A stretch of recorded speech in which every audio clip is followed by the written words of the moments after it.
Mooi aan de FNP vind ik dat het net zozeer links of rechts of vol of net christelijk of alles kind erbij, maar de gemeenschappelijke delen Friesland en dat lukt me heel goed. In Sanssouci in Belsum wie juist de Jong voor Friesland organiseerde toch de FNP.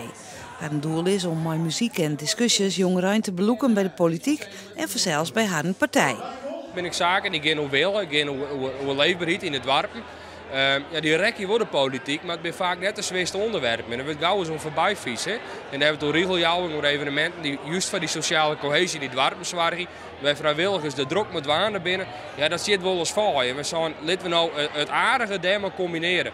Dus we zijn dat doen we van een jongen op een prachtig plak. Nou, juist het wel. Het is goed bezocht. Gasten als Sylvana IJsselmuiden, bekend van onder oren Dumpert, en de Frieske vlogger Eduard Rekker moesten de Jong voor de jongeren nieuwsgierig maken.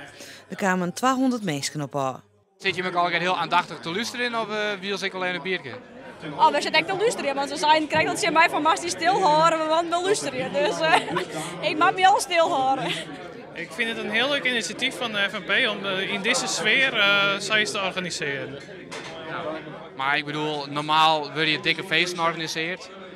En nu heb ik al geen muziek omheen. Denk dat mensen echt voor de politiek hier goed binnen, voor de FNP?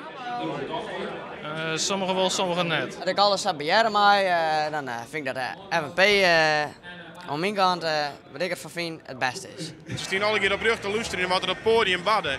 En ik denk dat dat wel heel wichtig is. Nu komt aan de muziek, nu komt aan de band. En dan mag je direct feestvierd worden. Maar ik denk dat het heel passend weer krijgt. En na alle politiek, wie direct weer muziek.